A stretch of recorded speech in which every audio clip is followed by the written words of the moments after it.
जहाज़ों को निगल जाने वाला रहस्यमयी इलाका।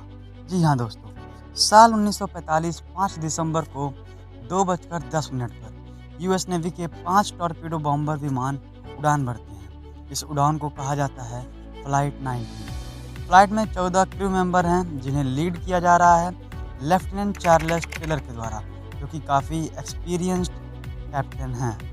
ये 5 प्लेन फ्लोरिडा के ईस्ट डायरेक्शन में फ्लाई करते हैं। सब कुछ नॉर्मल चल रहा है, मौसम काफ़ी साफ़ है, लेकिन उड़ान भरने के करीब 2 घंटे बाद इनके स्क्वाड्रन लीडर रिपोर्ट करते हैं कि अचानक से इनके कंपास में कोई प्रॉब्लम आ रही है और इसके लिए वो बैकअप कंपास यूज़ करते हैं, लेकिन वो भी फेल।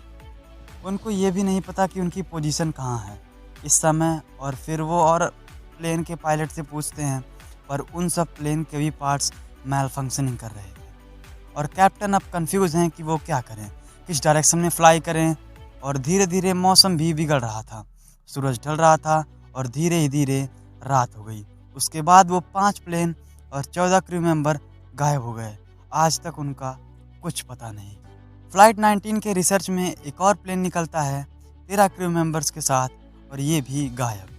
पहले फ्लाइट 19 के 14 मेंबर्स और अब मार्नर प्लेन के 13 लोग गायब। ये सब देखकर सब लोग हैरान हैं एंड इस टाइम सबसे बड़ा सर्च ऑपरेशन चलाया जाता है उन दोनों शिप्स को ढूंढने के लिए, पर कुछ नहीं मिलता, ना ही एक बॉडी और ना ही प्लेन का कोई पार्ट। और मैं आपको बता दूं, ये दोनों दुर्घटनाएं जहां हुई उसको आज हम बरमुडा ट्रायंगल के नाम से जानते हैं। क्या है बरमुडा ट्रायंगल, क्यों डूब जाते हैं इसमें प्लेन और शिप्स, क्या है इसके पीछे का राज। Bermuda Triangle. बरमुडा ट्रायंगल को बताया जाता है समुद्र का एक बहुत रहस्यमय हिस्सा, जहां पर 100 से ज़्यादा विमान गए और गायब हो गए। ये एक ऐसा एरिया है जो अमेरिका के फ्लोरिडो से प्योर्टो रिको और वहां से बरमुडा तक है, और ये एक ट्रायंगल शेप में है, इसकी वजह से इसका नाम पड़ा है बरमुडा ट्रायंगल। एंड ये लगभग 5 लाख स्क्वायर माइल्स का एरिया कवर करता है।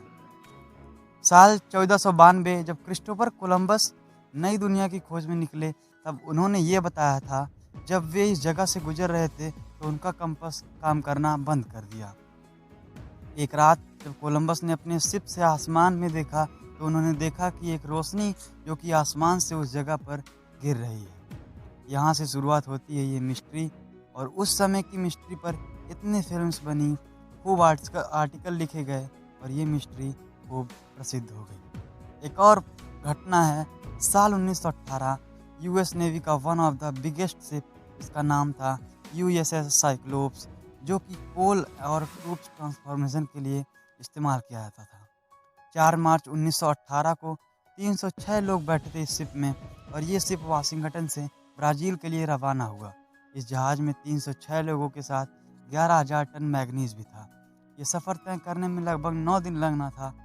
शिप के दूसरे दिन मैसेज आता है, वेदर फेयर ऑल गुड, लेकिन अफसोस ये उस शिप का लास्ट मैसेज था। इसके बाद शिप कहाँ गया किसी को कुछ पता नहीं। तो क्या है बरमुडा ट्रायंगल के पीछे का राज, क्यों गायब हो जाते हैं यहाँ पर प्लेन और शिप्स, आइए जानते हैं इस वीडियो में। देखिए, बरमुडा ट्रायंगल का जो एरिया है उसके नीचे ज्वालामुखी है। जब ज्वालामुखी विस्फोट होती है तो इसमें से जहरीली गैस निकलती है, इसमें मीथेन की मात्रा सबसे ज़्यादा होती है। मीथेन गैस जब पानी से मिलता है तो पानी का डेंसिटी एकदम घट जाता है, जिसकी वजह से कोई भी चीज़ पानी की सतह पर तैर नहीं पाती है और वह पानी में डूब जाती है। दूसरा, बरमुडा के आसपास छोटे छोटे पहाड़ हैं, और जब हवाएं उन बादलों से टकराती हैं तो वो एक बवंडर का रूप लेती हैं, और ये काफ़ी बड़ी होती हैं, जिसकी वजह से अगर कोई एरोप्लेन या शिप इसकी चपेट में आ जाता है तो वह दुर्घटनाग्रस्त हो जाता है। एरोप्लेन के दुर्घटना के पीछे सबसे बड़ा जो कारण है वो है हेक्सागनल क्लाउड, जो कि लगभग 50 स्क्वायर किलोमीटर जितना बड़ा होता है।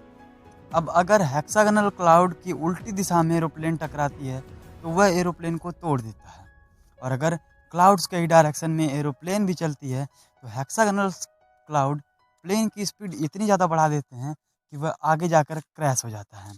तो दोस्तों, ये था बरमुडा ट्रायंगल का राज, कैसे एरोप्लेन्स और बड़ी बड़ी शिप्स वहाँ डूब जाती हैं। गाइस, आई होप वीडियो पसंद आया होगा एंड इन्फॉर्मेटिव लगा होगा। So please like the video, don't forget to subscribe. Thank you.